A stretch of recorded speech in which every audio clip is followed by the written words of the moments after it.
बिहार चुनाव 2025 और राजनीति का सबसे बड़ा सवाल आर या पार।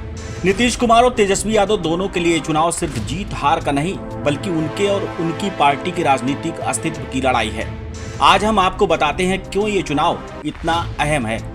बिहार चुनाव 2025 आर या पार की जंग। नीतीश कुमार के लिए ये चुनाव विशेष रूप से महत्वपूर्ण है। जेडीयू की सबसे बड़ी ताकत नीतीश ही है। उनकी उम्र 74 साल हो गई है और अगर इस बार सत्ता बरकरार नहीं रही तो 2030 तक जेडीयू को फिर से मजबूत करना मुश्किल हो सकता है। नीतीश के बाद जेडीयू में कोई पॉपुलर नेता नहीं। आरसीपी सिंह, प्रशांत किशोर, उपेंद्र कुशवाहा, मनीष वर्मा सभी अलग हो गए हैं या फिर कमजोर। जेडीयू के बाकी बड़े नेता कोर वोटर कुर्मी कोइरी और ईबीसी से नहीं।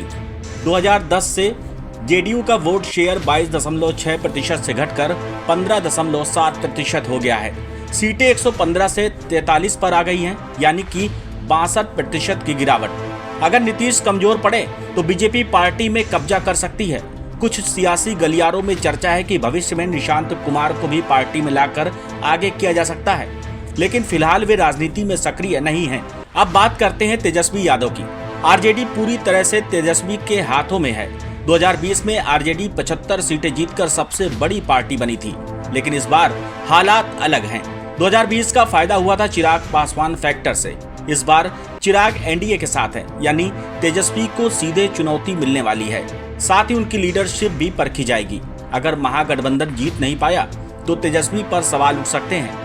लेफ्ट पार्टियों का भी गठबंधन चुनाव बाद बदल सकता है, यानी तेजस्वी की सियासी रणनीति इस बार सच्ची परीक्षा में है। नीतीश कुमार और तेजस्वी यादव दोनों के लिए चुनाव इतिहास रचने जैसा है। जेडीयू का भविष्य, आरजेडी की सत्ता और बिहार की राजनीति का नया समीकरण, सब कुछ इस चुनाव में तय होगा।